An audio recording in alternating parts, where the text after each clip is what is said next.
at that disadvantage where they didn't have side select. They will be on red side again, but that means if we go to a game 3, they will have side selection. And we talked about this at the start of the day. The matches are really important for DRX. Stakes not as high for BNK FEARX. They have locked their place in the play-ins, and they're incapable of catching up with D+. Also incapable of being caught up by Bro. So this is kind of just them just trying to show what they can do. Yeah. Test things out for play-ins. But for DRX, every win, every game, super important. So even just getting that one win is vital. Yeah, definitely going to be pretty interesting to see what does happen in this game number 2. Yunara going to be banned again, not a big surprise. Will it be the Yap, the Yunara, Azir, Pantheon once again? Last time they did it in a little bit of a different order, the APE, AYP, spelled AYP, with Azir, Yunara, and Pantheon. Yeah. Getting a Poppy ban always feels pretty nice. I like that they're banning out the Aurora as well against Rich. He has played it a decent amount, and they want to make sure that he is not going to get his hands on that once again. Yeah, it's interesting they opt to prioritize it again, because I feel like we sometimes see in game 2, 3, the priority on the Aurora ban drops a bit, simply because we see like Rumble, Gwen. Those are 2 picks that really struggled into the Aurora, so the priority in terms of banning it falls off a bit. Still maintaining it, I think it makes sense. But maybe suggest that they want to pick... I mean, to be fair, she does well into a lot of picks. But I know that maybe if they want to go like an Ambessa, potentially, could be something they want to run here and not want to have to deal with that Aurora. The Annie, if they want to ban it, the Talia. Annie, Talia. Maybe they want to try to get their hands on one of those. They ban Annie here. Maybe go for Talia first pick in this situation. And DRX kind of have to ban Pantheon, so they're just playing into Talia. And the Talia feels really bad to play into because a lot of the mid lane picks were taken away with Azir, with Annie, with Ryze, with Orianna gone. The only thing I will say is that Yehu is one of our big Ahri players, and we've been seeing everybody and their brothers just picking up Ahri into Talia as, no, we're just going to ban Renekton. Okay. And just give them Pantheon. It looks like DRX are trying to go Talia and Bessa on this rotation, is my interpretation. So Renekton often picked into Ambessa. That is the vibe I'm getting, is that you're going to go Talia and Ambessa on this first 2. You can't give over Talia Pantheon, so it's definitely going to be that. Yeah. And the Ambessa is what this Renekton suggests to me, especially with the Aurora gone as well. A big risk, leaving the Pantheon open. That was locked pretty quickly. So, yeah, this is Rich's most played. Yeah. So they're going to go for this. This is kind of one of these calculated risks, and we'll just have to see how good DRX are at math. It's a lot picked up, but it's a lot given over. And now we see what else BNK FEARX can sort of match up with this. There have been some teams that have been letting this Pantheon through. We mentioned that at the top of the day. Yeah. Thinking about Zyra Khan here. Okay, so not looking towards the solo lanes at all. This is interesting because it's hard to secure Zyra Khan. Because often, you know, you see in this sort of stage, because of second rotation, maybe one of them's banned, or you're picking them at different stages. But we very rarely see like Zyra Khan pick the first 3.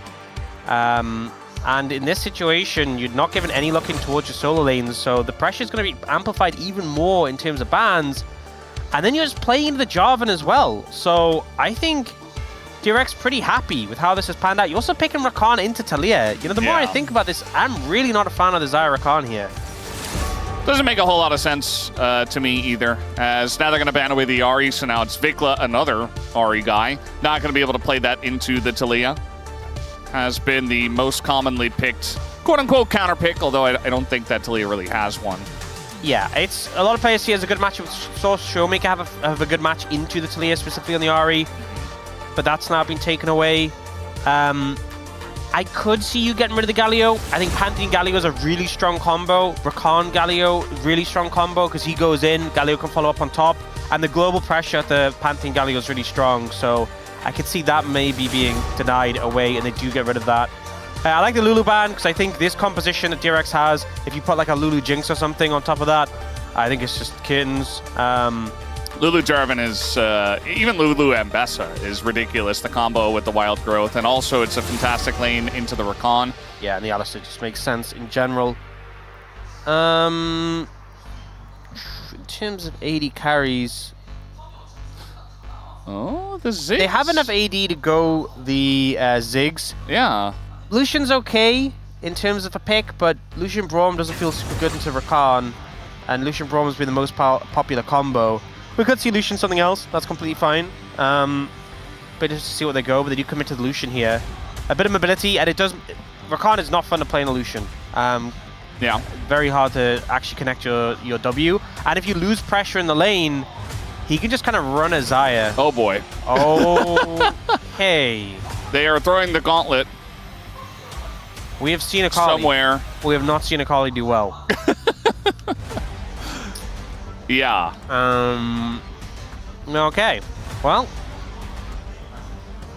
maybe the strategy is there's just so many dashes on this BNK FEARX. It's like they're Can't stun us all. They're gonna clean up the Unraveled Earth, right? If everyone dashes over the Unraveled Earth, what a strategy! Wow. Clean up the rocks. How come nobody's ever thought of this before? Nobody's ever done this before. Stack this many dashes into Talia. Yeah, that's the tech. Yeah. The sweep them all up, you know. In fact, Jax can take a broom instead of his fishing pole he normally has, and just sweep them all. Yeah. I think the Braum has a decent amount of value into like a 4 melee, 1 range. It's a short range comp. We don't typically like Braum into Rakan, but I think overall the value here is pretty decent. Just in terms of applying the passive to all these short range champions. And it's still a strong lane with Lucian, even though it's not the best into Rakan specifically. Yeah. I think it's it's pretty obvious that I feel like one team has a bit of an edge in terms of this draft. But I haven't seen the rock sweeping composition before, so maybe the rock sweeping strategy is going to come off, is going to work. We'll see if there's any team. Maybe BNK FEARX can do it. Maybe they can sweep up all the rocks before DRX can get control. Some crazy signs out there. This is like the ghost of OK Man. Brian was on that sign. Very interesting stuff. Very interesting stuff. Just like this draft. They got Pantheon, and then from then on, I don't think we liked it very much. This is limit testing Pantheon. BNK did say they wanted to. We'll see how it goes in game number 2.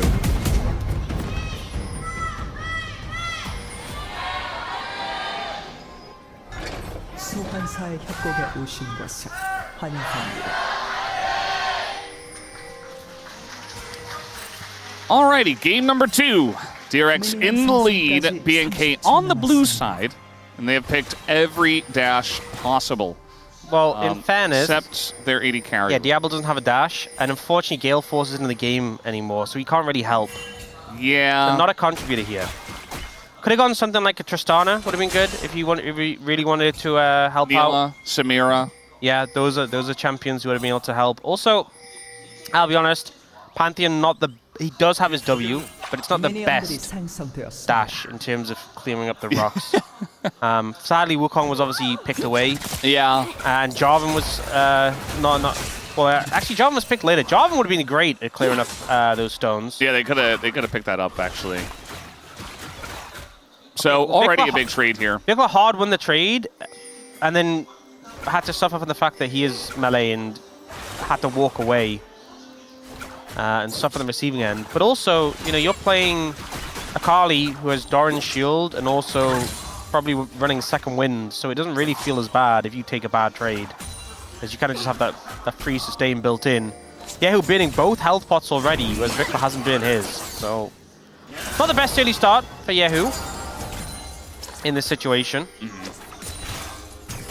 Yeah, I mean, just okay. Very interesting tempo heal there.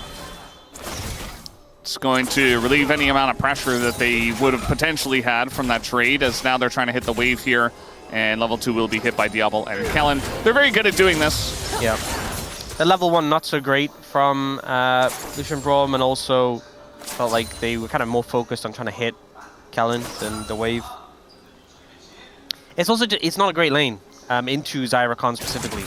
You know, I like the power evolution Braum, it's done really well, but it's kind of hard to get super high value into this matchup. A big factor is you're really a threat if you're going too aggressive. We're getting the Featherstorm, not the Featherstorm, the Blade Caller coming onto you if you're like trying to dive in too aggressively on a Xayah. Also, you know, Rakan can body block the Winter's Bite and then dash away so that he doesn't end up getting stunned. And if you don't get the Winter's Bite onto Xayah and you're just running a Xayah, it's going to go pretty badly. Reveldeath a little late there, so Vikla didn't actually clean up the rocks. I think the second the shuriken hits you, you got to put down the rocks, just to make 100% sure. You know, maybe he like waits it out, but then you probably don't take damage from the shuriken dash. Yeah, Vikla doing good in the mid lane matchup. Bot lane matchup going pretty good. I spoke to... Oh, never mind. Raptor's here too. Yep, Raptor here, and the Blade Caller comes through. Ondil in a lot of trouble. One auto would do it. Flash forward. First blood given over to Diablo. And already they're getting a lead here on the Xayah Rakan. Yeah, paying a little bit for this Braum pick, which I... Oh... Yeah, Sponge in a very awkward spot. Maybe not expecting Raptor to be here or something, as he was running straight towards him in the brush. Yeah. Interesting passage of play, I will say. Andal definitely overstepping a bit too aggressively. And again, I think the Braum not really achieving what they wanted in this situation. And Raptor being there, you really have to respect the strength of this Pantheon. You know, as much as we kind of lamented about some of the aspects of BNK FEARX's composition, the Pantheon is so strong in these early skirmishes. And especially as the Jarvan, you go in with a Flag and Drag and you get jumped on, you're going down. Oh. Yeah, Vikla might be in some trouble here, although he is looking to turn this one around. Lands the Electrocute proc, but the Jarvan is here as the flash comes out. Yehu very low himself, but they do get the flash out of Vikla. Yeah, the Electrocute coming through and the level up from Vikla made that very scary for Yehu, but Sponge there to recover it and get the Summoner Spell from the Akali. Definitely a nice help out to his mid laner. A lot of action so far. Yeah, we haven't seen too much from the top lane, but Renekton was banned so that Mbessa could come through. And Jack seems to be doing pretty well up there at the same time from clear. Vikla actually stayed around and cleared up another wave, so he's a decent amount ahead in terms of farm. Not how you'd expect the matchup to go, really. The Akali having a farm lead and an XP lead right now onto the Talia, and also Vikla only using his TP now, so Vikla's going to hit level 6 first, and Yehu's actually in a pretty uncomfortable spot. Yeah. Really not sure how that happened. I mean, we did see the level 1. That was certainly a big consideration, especially the fact that the health pot was used from Yehu. Vikla's just had Yehu's number. Oh, no. Yeah, we do not have flash here on Ondil. That is going to be the choice that they do go for, but he is able to hop over to the minion at least. As Raptor pays another visit to the bot lane. Yeah, this is one of the things, the fact that Teddy still had flash, so they wanted to go for Andal, but he has his dash available. And one of the things with Xayah, you're running forwards, and they're running away. You never really get to set up the Blade Caller, so you don't really get to set up the route in that situation. An attempt doesn't pay off for BNK FEARX. And once again, action, but not really many kills coming through in this game. And now Teddy's looking. Yeah, trying to set this one up as Sponge is here as well. No flash on either of the bottom laners. This is what I mean, though. This is how often it goes, where like the Rakan can like buy space, block the Winter's Bite, and then just dash the Xayah. It's so hard to find pressure. Raptor level 5, but he is walking down. They're going to spot him. And so that just means that Sponge going to steal all these plants, buffer that very nicely, and get out scot-free. So much pressure now on the bottom side. I mean, Raptor's going to spot Sponge moving in. Question mark ping goes right onto him. They might look to set up something here in the 3v3. Oh man, if DRX overcommit, this is going to be so bad. Well, they're certainly doing that. They're going to take out the ward. As Raptor now here, they flash on to Teddy. They want to take him down. They burst him for basically 100-0. And through the barrier as now a follow-up does come in. We got Vikla on in as he is going to land that Q2 and get on in as well. Gets the double kill. And it's just a massive win here for BNK in the bottom lane. Huge lead. The pressure that you had mid lane from Akali. So rare that you're going to have more pressure mid lane from an Akali over Talia. And the Viklas are one able to move first, making such a big difference. But the initial play was already favored towards BNK FEARX, but the fact that the Akali's there for the insurance turns this from, you know, a favorable play into a 3-0 sweep. They get Teddy initially, and without Vikla being there, it would have just been an escape. But the cleanup comes in onto the Braum, and then the fact that they get not just a J4, but the Pantheon is able to walk away as well. And, you know, we were critical of the draft we were critical of the composition coming out of the draft, but if you get a lead on a comp like this, it just doesn't matter. I mean, draft is one thing, but then when we get into the execution, it is Rise Group after all. We have said many a time that sometimes the draft just doesn't matter. And again, you could just clear up the rocks. We established this, you know? They have the benefit of doing that, They can sweep up all those rocks on the ground. So now DRX, after that loss in the fight, down 2,000 gold. They say, let's go ahead and take out the grubs. They're going to get 2 and get out. So actually a pretty nice play outside of this big wave that is going into the turret, and Clear getting a demolish proc. It's going to be 2 plates for the Jax already. Does that not always just give you some anxiety when you see Jax hitting a turret? Just when you hear like the noise and the rampant attack speed? Makes me feel good. Well, I guess from the Jax's perspective. Yeah. I guess it's all a matter of perspective. I feel like I've had too many experiences where he's not been on my team. Yeah. And my top laner's not there, and I see him hitting the tower, and I'm like, oh man, oh man. It's okay, your top laner had a good death. That's what he told you, at least. Yeah, well, I mean, 1 good death. What about the other 7? Ah, yes. The classic 0-8 start. Yeah. No, you don't understand. I got unlucky. Okay, you get unlucky once, maybe twice. Yehu just here pressuring. And so is Sponge. I mean, they could potentially dive clear here, but he's got Flash and his Jax. And there's also a Pantheon on the other team who can just... Yeah. Clear, in fact, is going in. They want to make the play with the Pantheon. Yeah. It's not really going to happen, though. Well, a good move from DRX not to overcommit, but the fact is they still brought so many resources down here to make this play happen. It feels bad not to get anything from it. I guess the ultimate from the Pantheon, the Grand Starfall, but... It's just a gigantic wave going into the turret in the top lane as we speak. Yeah. It's not every day you get like a lane gank from the mid laner for the top laner's lane. It's also... And then the jungler's there. It's not every day that you get to 10 minutes on the game and the Akali has 1,000 gold lead over the Talia. This is, you know, we've been critical of the Akali. We've seen the Akali just really not work. We said this kind of about the Wukong last game. I mean, I'm pretty big on Wukong, but he has been on a loss streak. This is the Akali test, right? If Akali loses this game, we blame the Akali, yeah. You know? This is about as good a start as you can get. And again, we've already highlighted the sweep-up composition, so you can't even blame the Unraveled Earth. Just a bunch of brooms coming in to sweep up the rocks. Sponge, he's fine. Yeah, maybe... After those nearby. After it was a little bit closer, could have... I guess if Sponge was a bit closer, could have been some follow-up, but no. Nothing to come from that. Do you see... I don't think anyone... Oh no, the plate credit did go over to Vikla, so wow. 1,200 now the gold lead in the mid lane.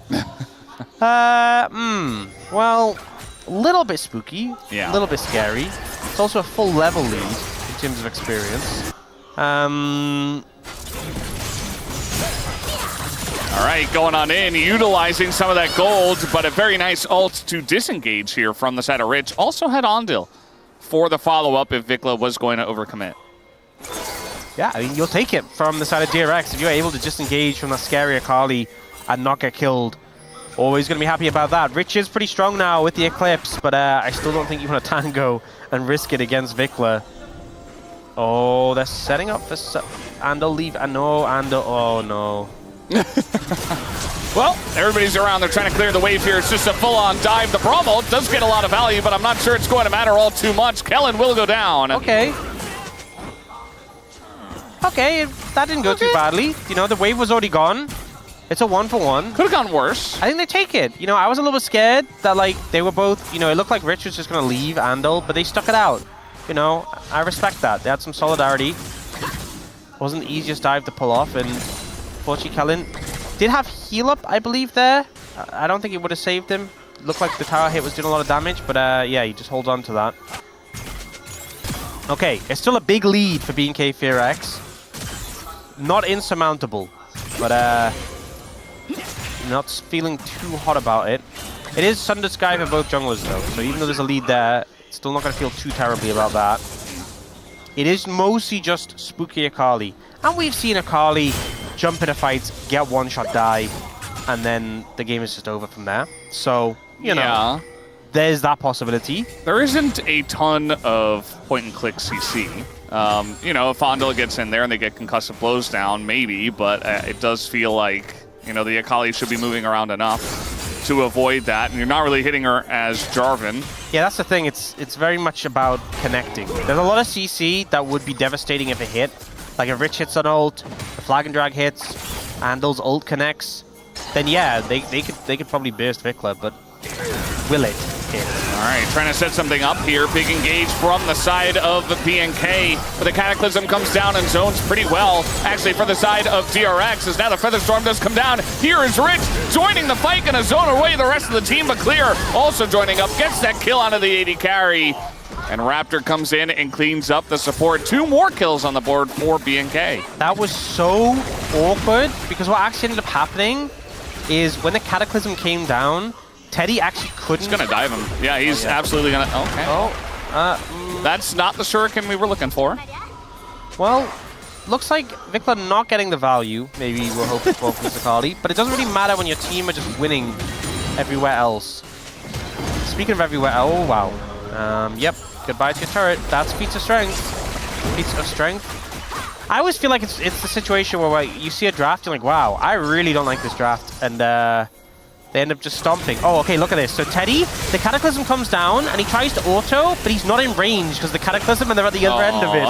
It's so painful. One of the problems with having a short-range AD carry on the Jarvan's team, that actually meant he missed out on a lot of damage, and then he had to awkwardly play around the Xayah in this situation. And I feel like they're kind of suffering a bit from this Lucian's range. Imagine if he was playing Ziggs. Oh, baby. Just imagine. Yeah. Like, it would have actually been insane. No range. Oh, very nice combo on a Kellen. He's just dead. Can do that. Rakan into Talia does not feel good. I feel like there's a lot of champions in this game that just don't feel good into the other team's champions. That's been like a consistent theme. Yeah, we were talking about the Akali, but what about like the Pantheon and the Jax and the Xayah? It's the sweet. Oh, for the Lucian? Just in general, like BNK, they're just winning literally everywhere. Oh yeah, no, yeah. They are all ahead. They've got a lot of momentum. Oh. Okay, we have a bit of engages coming both ways, and the flank comes in, and Teddy's just dead! And they get the angle. Yeah, there's nowhere for him to go. That's 2 kills now, as Rich gonna dash into the Jax after the fact.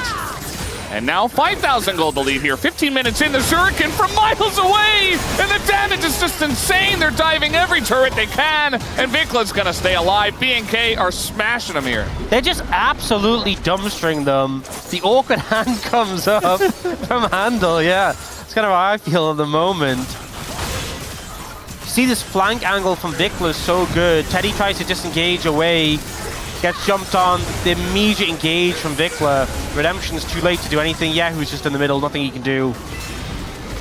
And then it's the fact that the play continues. Vikla finds this great shuriken angle as well onto Rich, resets the tower aggro. Such a mobile composition. And DRX just don't even look like they're in this game right now. There is such a massive lead across the board. This is a stomp. This does not even look close, not even remotely. Yeah. Limit testing when it goes right, I suppose. I mean, this just feels like a BNK FEARX composition when you pull it down. It is just see champion, kill champion. Very good at doing that, you know, and if you get the right angle on the Lucian, who doesn't quite have the range, or the Talia, who's this far behind, like, a lot of the tools that DRX have for peeling against this composition just don't really exist anymore. And the rocks keep getting swept up, you know? All right, well, they're going for Teddy again, but it's actually DRX who are engaging here. They're caught, and the double knockback comes in. Are the wallets too heavy is really the only question. Teddy gonna go into the Rift Herald and actually survive, and the comeback is happening here for DRX. And a big kill, actually, from Vikla. Insane damage from him, but it's still so many kills going the way of DRX, and they'll get this mid-tier 1. Big fight comes out from DRX. The Rift Herald usage pretty fantastic there from Teddy to buy some time. And just as we're thinking they could do no wrong, it goes back the other way. And Chronicler would tell you cases don't exist. So they start the play. Shame. You know what? This is Xayah into Jarvan. I feel like the cycle continues of champions not being fun to play into other champions. The play pretty fantastic from DRX, the flank angle as well. The setup from the Talia. Unfortunately, Teddy maybe would have wanted to actually just stay in the Herald for longer there. Vikla gets the exit kill, but they do get the objective bounty on the mid tower as well and take that down. It's a big influx of gold. And now Yehu's 4-1. All of a sudden. I mean, that is out of nowhere. He's got a lead on the Akali. That's insane. What's That's because he got all the shutdowns. That's Rise Group, baby. That's all I can say. That is so That's right. Rise Group. There's no other explanation. You can tell me all sorts of different reasons and the way the fight happened. No, that does not matter. All that matters is that this is Rise Group, baby. I feel like, you know how in like fantasy media, like in books and stuff, there's like different there's like, some of them are like all about science and some of them are all about like magic. Yeah. I feel like Legend Group is the science. Yeah. And Rise Group is the magic. You know? It's very accurate. Legend Group's the logic. And Rise Group is just, it's mystical. You don't really understand it. You're just in awe. Powerful forces. Powerful forces clash together. Yes. We're not meant to understand, I don't believe. Going in now is Vikla. He's got a lot of damage. Actually, Rich is going to flash there. And the Redemption utilized just to make sure. The Akali is still very strong. 5-0-3, yet behind on gold. Yeah. I think we're just truly tested when we witness the Rise Group experience. And today that's what's been going on. DRX, once again, though, showing a lot of resilience. We talked about the Wukong, the 9-kill Wukong, managing to hold on against that. Yeah. Now it's the 5-kill Akali, managing to weather the storm. It's not over yet, though. There's still a deficit. There is still a lot of things that could go wrong. We just got to see how the team fights play out. Diablo has his flash again. Oh, Andal. Going in on Andal. It's not the best feel, but he's still going to do a big chunk and just essentially get away. A big thing with that last fight was the fact that Diablo not having flash means he's a sit and duck against the Jarvan. You know, Xayah, not a great pick into the Jarvan. But his flash is up now. And that limits their ability just to insta-kill the enemy AD carry effectively. Well, not insta-kill, force heal and then kill him. But with the Anaconda up and available, and that Hextech Soul being a looming threat with Dragon in a minute and a half, DRX wanting to try and contest some of the vision down on this bot side. I mean, they can contest vision. There's no Otacon start here from the side of BNK, so not a whole lot to worry about just yet. They would do it, though, in a heartbeat. Yeah, they would. Clears top lane, though, with no TP, so I think the timing on this is a little bit off, and maybe feeling a little bit sheepish and potentially not as strong as they were before the last fight we had, so. I'm not sure BNK FEARX have ever felt sheepish. That is true, that's a good point. Yeah. They feel only, I was going to say wolfish, but I guess foxish, you know? Fox-ish. Yeah. I guess it was that makes a lot of sense, given that, yeah, their mascot is the yeah. Well, the foxes often seen as very cunning. Yeah, they're just going to start it. Yeah, a cunning move from the foxes. A ruse here from the foxes. A delightful ruse. And now they're just scrambling DRX to get in here. Oh, look at Clear. Oh, look at the flank. The flank is gigantic, but Rich is going to spot him. I just don't think that DRX can do anything about this objective. And yes, they will in fact get away as now the engage goes in on a Teddy, but Clear all by himself, taking a ton of damage. The knockback comes in, but Jarvan goes in as well. It's a 1-for-1 trade. A lot of damage already done here by DRX. As now over the wall, in goes Vikla, but on the rocks, the Rakan just gets one shot, and now Teddy gets peeled for on the back line. He's going to live, but the front line is being totally run here by Vikla and Diablo on the left side. A pretty close fight, all things considered. As with no flash available, doesn't look like Rich is going to get in range of these two. But the Otacon still taken by BNK. A noble sacrifice from Kellen there, sweeping up the rocks for his teammate. That's how it works, Hawks. That's how the comp works. Guys, someone needs to tank these rocks right now. We'll see the moment. Yeah, Clay goes for the engage on Teddy. Very isolated from his team. The follow-up isn't immediately able to get onto him. Wait, no, not this one. Not this one, not this one. Next one, next one. Next one. Next one. Yeah, the engage comes in after, and he jumps in. He only catches like the latter end. But yeah, doesn't even clear that many rocks. He'll clear two. Step it up next time. A very scattered fight. And Vikla stills such a very looming threat when he has his ult available still. But the dragon doesn't go down. Team's able to get back on the map. Vikla is level 15, very scary. The Diablo also 2-level lead on Teddy. Yeah. Otacon giving a lot of XP. Now Vikla on the flank. Sponge is taking a huge amount of damage on the Strake. They really don't want to give over the soul point here, but I think they might just have to. There it goes over to BNK. And so Hextech soul point. Yeah, not a good one to give over. Especially because I feel like this composition for BNK FEARX generally struggles to take towers, with it being short range or melee champions. So getting things like soul, huge way to push the pace of the game. And look to close it out. Everything really more so going in favor. And you remember last game, BNK FEARX obviously had a lead through, but you know, feats of strength did go over to DRX. Otacon did go over to DRX. The Dragons were more even. This game, BNK FEARX have stacked up a lot more of those objectives, more than just the gold lead. Yeah. So it is feeling a lot more one-sided. The level leads as well I was talking about before. Diablo's a full 2 levels over his counterpart. Vikla is as well. Raptor's about a little bit over a full level.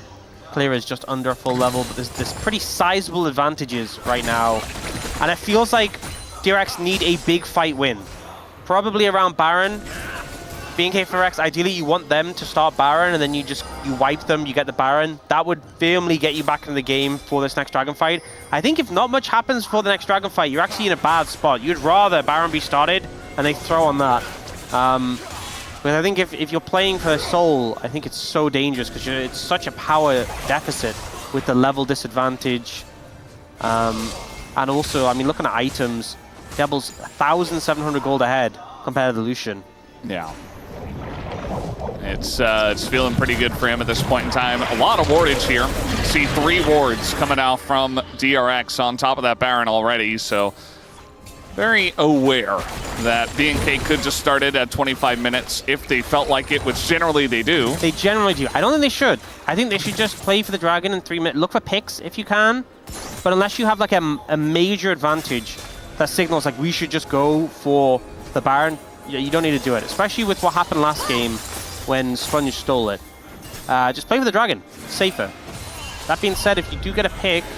Yeah, TP's coming in. Sponge in a lot of trouble, has to flash. Good idea, otherwise he's just dead, and then they absolutely start the Baron. They're trying to corral Yahoo in here. Does have the wall. Yeah, just gonna go ahead and dive. They got 2 guys. Going in on a Sponge, though, as now the TP comes in. And it looks like that's all they wanted, essentially. They're going to back away after getting that summoner out. Yep, they make sure the TP trade is even, importantly enough, between the 2 top laners. Teddy wants to recall now to pick up the Infinity Edge. I think the call is like, okay, they're not going to do the Baron right now. Hex Gates as well means you get back pretty quick.